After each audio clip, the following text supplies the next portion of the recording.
Good afternoon, students. In the video, we are going to solve three problems in angular momentum. First problem, ஒரு rod இருக்கு, fixed rod. அது வந்து நகராது. It's fixed to the ground. அது மேலே ரெண்டு disk இருக்கு. அந்த ரெண்டு டிஸ்க்கும் வந்து they are free to rotate. ஒன்று பெரிய டிஸ்க் கீழே இருக்கு, mass 4m, radius 2r. அது மேலே வந்து ஒரு சின்ன டிஸ்க் இருக்கு, அதுவும் வந்து free to rotate, mass m, radius r. So initially வந்து பார்த்தீங்கன்னா இந்த பெரிய disk is already rotating with angular velocity omega. இந்த சப்போர்ட்டில் வந்து ஒரு ஃப்ரிக்ஷனும் இல்லை, அதனால் வந்து விட்டு அது பாட்டு ரொட்டேட் ஆகிட்டே இருக்கும்.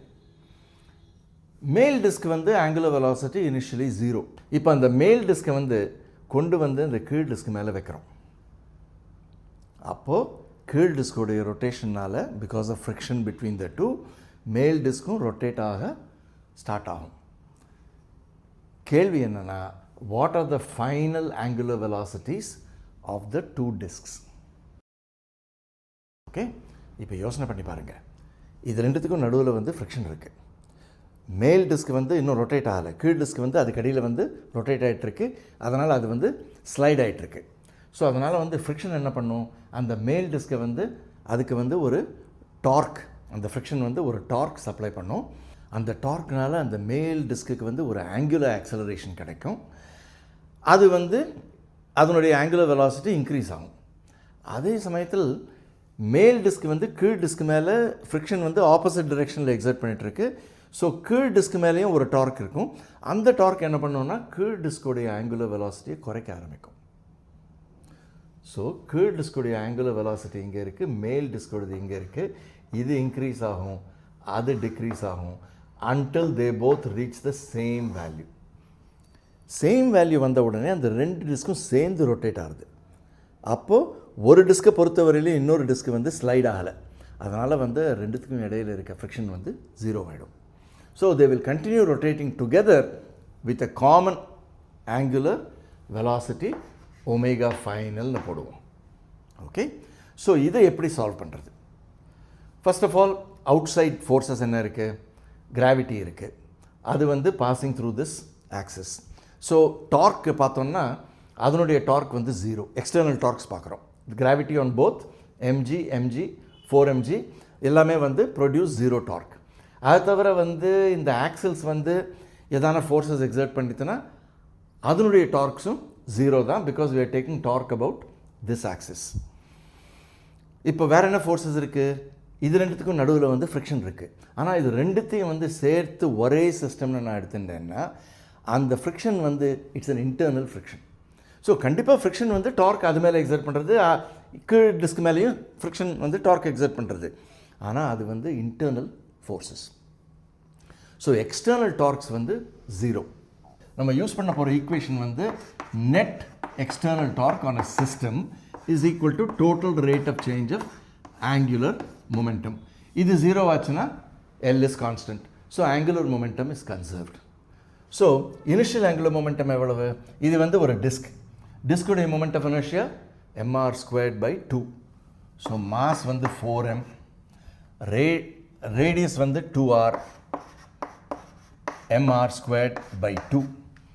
இதுதான் வந்து moment of inertia times omega.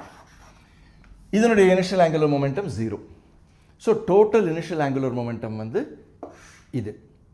This is equal to total final angular momentum. Final angular momentum வந்து ரெண்டுமே வந்து ஒரே angular velocity omega ஃபைனலில் சுற்றுது. ஸோ அது ரெண்டுத்தையும் சேர்த்தா டோட்டல் மொமெண்ட் ஆஃப் இனர்ஷியா எவ்வளவு? ஒன்று வந்து இதான் 4m 2r whole squared mr squared by 2 plus மேல் டிஸ்கோடு அதே ஆக்சஸ் தானே. So mr squared by 2 times omega final. அவ்வளோதான். Solve for omega final. So final answer இங்கே எழுதுனேன். Omega final is equal to 16/17 omega. So angular velocity from omega குறைஞ்சிடுறது, but now they are both rotating with the same angular velocity. This is problem number 1. ரெண்டாவது problem, ஒரு disk இருக்குது, ஒரு CD-ROM மாதிரி ஒரு disk இருக்குது. It's free to rotate, but initially அதனுடைய angular velocity 0. அது வந்து இட்ஸ் அன் ஈக்குலிபிரியம், அது ஒன்றும் பண்ணலை. ஃப்ரிக்ஷன்லாம் இங்கே இல்லை. அதனுடைய எண்டில் வந்து ஒரு கரப்பாம்பூச்சி இருக்குது. ஸோ இது வந்து டாப் வியூ, ஒரு கரப்பாம்பூச்சி. இப்போ பார்த்தீங்கன்னா என்னுடைய ட்ராயிங் ஸ்கில்ஸ் உங்களுக்கு தெரிஞ்சிடுது. இதனால தான் என்னை வந்து ஓவிய சக்கரவர்த்தின்னு எனக்கு வந்து டைட்டில் கொடுக்கவில்லை. எனிவே, ஸோ இந்த டிஸ்குடைய மாஸ் வந்து கேபிட்டல் எம்னு எடுத்துப்போம். இந்த கரப்பாம்பூச்சியோட மாஸ் வந்து ஸ்மால் எம்னு எடுத்துப்போம். இந்த டிஸ்குடைய ரேடியஸ் வந்து ஆர். ஓகே, இது வந்து ஃப்ளாட் டிஸ்க். ஸோ இதை வந்து மொமெண்ட் ஆஃப் இனர்ஷியா mr²/2 நம்ம எடுத்துக்கலாம். ஸோ டிஸ்க் வந்து இனிஷியலி வந்து இட்ஸ் அட் ரெஸ்ட். ஒரு கரப்பாம்பூச்சி அது மேலே எங்கே இருக்கு, அந்த ரிம் சர்க்கம்ஃபரன்ஸ் கிட்ட இருக்குது. அது வந்து எல்லாமே இனிஷியலி அட் ரெஸ்ட். சடனாக இந்த கரப்பாம்பூச்சி வந்து கிடுன்னு it starts running around the disc. இந்த கரப்பாம்பூச்சி இந்த டிஸ்க்கு இந்த சர்க்கம்ஃபரன்ஸில் ஓட ஆரம்பிச்சதுன்னா டிஸ்க்கு வந்து ஆப்போசிட் டைரெக்ஷனில் சுற்றும். ஸோ என்ன கொடுத்துருக்குன்னா, இந்த கரப்பாம்பூச்சி is running with speed v relative to the disk. ஞாபகம் வச்சுக்கோங்க, கரப்பாம்பூச்சி ஓட ஆரம்பித்த உடனே டிஸ்க்கு சுற்ற ஆரம்பிக்கும். ஸோ அட் சம் பாயிண்ட் கரப்பாம்பூச்சி is going at speed v rel relative to disk. Disk itself is rotating with angular velocity omega in the opposite direction. இந்த omega எவ்வளவு, இதான் கேள்வி. நீங்கள் வந்து வேணால் இதை பாஸ் பண்ணிவிட்டு, வீடியோ பாஸ் பண்ணிவிட்டு ட்ரை பண்ணுங்கள். ஸோ ஒரு ஹிண்ட் கொடுக்குறேன். அந்த ஹிண்ட் வந்து கொஞ்சம் லாங் ஹிண்ட், பொறுமையாக பாருங்கள். இதே மாதிரி ப்ராப்ளம் வந்து நம்ம centre of mass and momentum கான்சர்வேஷனில் பண்ணியிருக்கோம். ஸோ அதில் வந்து லாங் டைமுக்கும் உங்களுக்கு ஞாபகம் இருக்கலாம், ஒரு ஏரி இருக்குது, அது மேலே வந்து ஒரு ராஃப்ட், தெப்பம் இருக்குது, ஒரு ராஃப்டுடைய மாஸ் வந்து 20 kilograms. அது மேலே வந்து ஒரு ஸ்டூடெண்ட் 60 kilogram ஸ்டூடெண்ட் வந்து அவர் வந்து நின்றுட்டுருக்காரு. எல்லாமே இனிஷியலி அட் ரெஸ்ட்.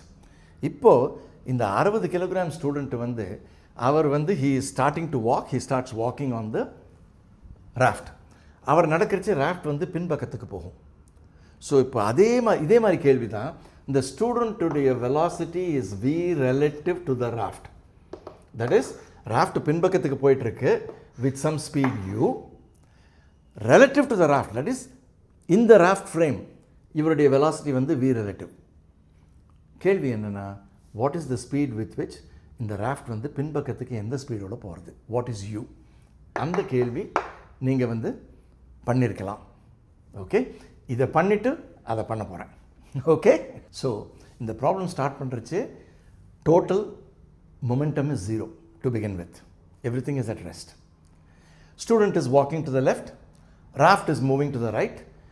ஸ்டூடெண்ட்டுக்கும் ராஃப்ட்டுக்கும் பிட்வீன் தெம் ஃபோர்ஸஸ் வந்து இன்டர்னல் ஃபோர்ஸஸ். இவங்க ரெண்டு பேரையும், ராஃப்ட் அண்ட் ஸ்டூடெண்ட் ஒரே சிஸ்டமாக எடுத்துட்டேன்னா ஹாரிசான்டல் டைரெக்ஷனில் there is no external force. Therefore total momentum is conserved. So initial momentum 0. Okay, final momentum பார்க்கலாம். We will take this is positive direction. ராஃப்டுடைய மொமெண்டம் வந்து 20u, 20 kilograms, ஸ்பீடு வந்து u. That is the raft's momentum. ஸ்டூடெண்ட்டுடைய momentum வந்து எவ்வளவு, இங்கே தான் நீங்கள் ஜாகிரதையாக இருக்கணும். we are doing this problem in the ground frame. இந்த கிரவுண்ட் ஃப்ரேமில் raft is moving to the right with speed u. in the raft frame student is moving to the left at speed v rel. So கிரவுண்ட்லேருந்து பார்த்தோன்னா ஸ்டூடெண்ட்டுடைய speed வந்து to the left is v relative minus u. That is the speed to the left. So minus sign போட்டுக்கணும். Mass into velocity gives me momentum. I will repeat. Okay.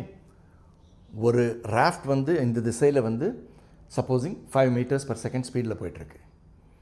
அந்த raft மேலே ஒரு student வந்து he is running across at 12 meters per second in the raft frame.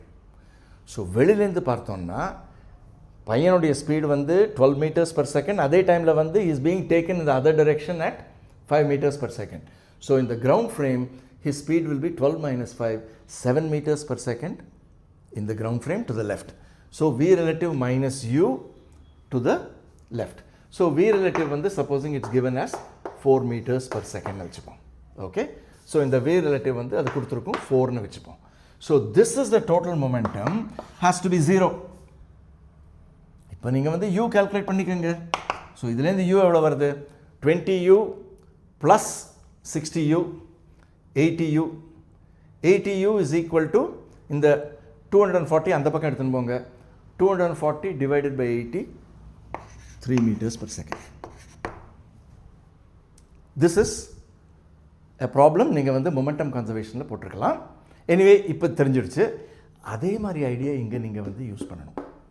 So இந்த problem இப்போ போடலாமா? So initially வந்து டிஸ்க்கும் இந்த பூச்சியும் ரெண்டும் வந்து it's at rest. So initial angular momentum வந்து 0 is equal to final angular momentum 0. So final angular momentum எவ்வளோன்னு பார்க்கலாம். ஸோ இந்த பூச்சி வந்து இந்த திசையில் ஓடிட்டுருக்குன்னா disc will rotate in this direction with final angular velocity omega. So எந்த டிரெக்ஷன் வேணாலும் நம்ம பாசிட்டிவாக எடுத்துக்கலாம். இது கிளாக் வைஸாக பாசிட்டிவாக எடுத்துட்டோம்னா டிஸ்கை பொறுத்தவரையிலையும் mr² by 2 times omega is the clockwise. In the meantime, what is the பூச்சி இந்த கரப்பினுடைய angular velocity in the opposite direction? Now remember, relative to the disk it's moving at vrel. So relative to the disk, omega relative is vrel divided by r. ஏன்னா it's moving along the circumference of a circle of radius r. So இப்போ வந்து மறுபடியும் இதே மாதிரி பாருங்கள். Ground frame இருக்குது. Ground ஃப்ரேமில் வந்து disk is rotating clockwise at omega. In the disk frame, this is moving at vrel by r. So கிரவுண்ட்லேருந்து பார்த்தோம்னா இந்த பூச்சியோட ஆங்குலர் வெலாசிட்டி வந்து v relative by r minus omega in the anti-clockwise direction. So anti-clockwise angular momentum வந்து இதனுடைய mass வந்து small m r². இங்கே பாருங்கள், இந்த பூச்சியை வந்து I'm treating like a point particle. Point பார்ட்டிக்கலுடைய மொமெண்ட் ஆஃப் இனர்ஷியா எவ்வளவு? mr², அவ்வளோதான். Okay, so this is the angular momentum in the anti clockwise direction. இது clockwise. So this minus this is equal to 0. அதுதான் equation. Okay, solve for omega. Let us solve for omega. Answer வந்து, so omega is equal to this. மூணாவது problem பார்த்தீங்கன்னா இது ரொம்ப அருமையான problem. ஒரு billiard பால் இருக்குது.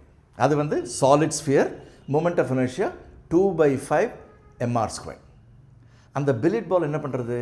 அது வந்து ஒரு பில்லியர்ட் டேபிள் மேலே சும்மா உட்காந்துருக்கு, பேசாமல் உட்காந்துருக்கு.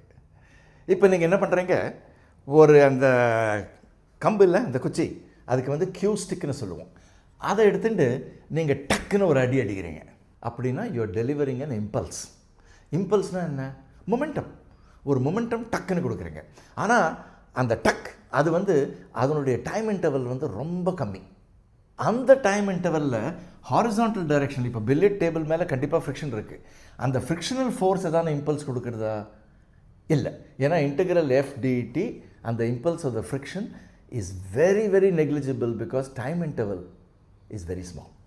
ஆனால் இங்கே வந்து டைம் இன்டர்வல் ரொம்ப சின்னதாக இருந்தாலும் it's a large force over a small time interval. இந்த சிச்சுவேஷனில் பை த வே ஸ்கூலில் வந்து சில சமயம் வந்து டெஃபினேஷன் ஆஃப் இம்பல்ஸ் வந்து large force over a small டைம்னு சொல்லி கொடுப்பாங்க. அது தேவையில்லை. Any force large or small over any time interval will provide an impulse. அது வந்து integral f dt. இந்த சிச்சுவேஷனில் வந்து f is very large, the force over a short time. சரி, இப்போ நீங்கள் வந்து இங்கே ஒரு அடி அடித்தாங்கன்னா டக்குன்னு என்ன பண்ணும் பில்லியர்ட் பால்?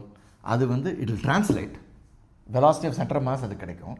அதை தவிர வந்து சென்டருக்கு மேலே அடிக்கிறதுனால அதுக்கு ஒரு கிளாக் வைஸ் ஆங்குலர் வெலாசிட்டியும் கிடைக்கும். So it will translate and rotate. ஆனால் நார்மலாக நீங்கள் எங்கே வேணாலும் அடித்தாங்கன்னா பொதுவாக வந்து உங்களுக்கு வந்து velocity of centre of mass will not necessarily be equal to r omega. அப்படின்னா உங்களுக்கு வந்து பியூர் ரோலிங் கிடைக்கிறதுக்கு சான்ஸ் வந்து ரொம்ப கம்மி. கேளுங்க, ரொம்ப மேலே அடித்தோம்னா ஆங்குலர் வெலாசிட்டி அதிகமாக இருக்கும். R omega will be more than VCM. சென்டருக்கு ரொம்ப கிட்ட அடித்தோம்னா VCM will be much more than R omega. So ஒரு சிச்சுவேஷனில் வந்து ஸ்லிப்பிங் அதிகமாக இருக்கும், இன்னொரு சிச்சுவேஷனில் ஸ்லைடிங் அதிகமாக இருக்கும். ஸோ பியோர் ரோலிங் கிடைக்கிறதுக்கு வந்து ஒரு பர்டிகுலர் ஹைட்டில் அடிக்கணும். ஸோ இந்த கேள்வி என்னென்னா, எந்த ஹைட்டில் அபவ் த சென்டர் நீங்கள் வந்து ஒரு இம்பல்ஸ் கொடுக்கணும். So that immediately after that it starts rolling without slipping or sliding. Okay, interesting problem. Equations எழுதலாம். ரிமெம்பர், ஃப்ரிக்ஷனுடைய இம்பல்ஸ் இஸ் நெக்லிஜிபிள். மற்ற forces normal reaction weight cancel each other. ஏன்னா vertical டைரெக்ஷனில் ஒரு ஆக்சலரேஷனும் இல்லை. ஸோ இது வந்து ஹாரிசான்டல் டைரெக்ஷனில். ஸோ மொமெண்டம் பி அதுதான் வந்து நம்ம டெலிவர் பண்ணுறோன்னு வச்சுக்கோங்க. இந்த கேள்வியில் வந்து எவ்வளோ மொமெண்டம் கொடுக்கவில்லை, ஏதோ ஒரு மொமெண்டம் டக்குன்னு கொடுக்குறோம். அது வந்து at what height, so that immediately it starts rolling. So P is equal to mass times velocity of center of mass. ஒரு equation.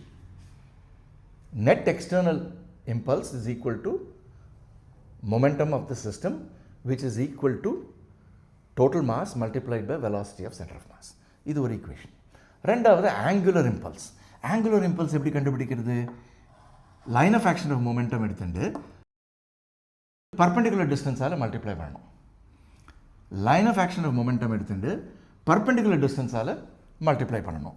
So p times h. So angular impulse is equal to angular momentum delivered. See, linear impulse is the momentum delivered, angular impulse is the angular momentum delivered. Angular momentum எவ்வளவு? Is equal to, இது ஒரு sphere, so 2/5 mr² times omega. ஆனால் இப்போ வந்து omega should be such that immediately there is pure rolling. So ஒமேகாவை வந்து we should be able to replace by V centre of mass by R. V centre of mass by R. Okay, ஒரு R அடிபடுறது. இந்த P எடுத்துட்டு இதில் போட்டுக்கலாம். இங்கே போட்டோம்னா M V centre of mass times h is equal to this quantity. pH க்கு பதிலா p க்கு பதிலா mvcm போட்டேன். இன்ஃபேக்ட் இங்கே மேலேயே எழுதிக்கலாம். ஸோ இதை வந்து இங்கே எழுதிக்கலாம். mvcm times h. So mass cancel ஆகுது, v centre of mass cancel ஆகுது, h எவ்வளவு? So h is equal to 2/5 r. 2/5 r. So h is equal to 2/5 r. இந்த ஹைட்டில் கரெக்டாக அடித்தோன்னா immediately it will start rolling without slipping or sliding. So இந்த video உங்களுக்கு பிடிச்சதுன்னா லைக் கொடுங்க, சப்ஸ்கிரைப் பண்ணுங்கள், ஃப்ரெண்ட்ஸ்க்கு ஷேர் பண்ணுங்கள். அடுத்த வீடியோவில் சந்திப்போம். Good bye.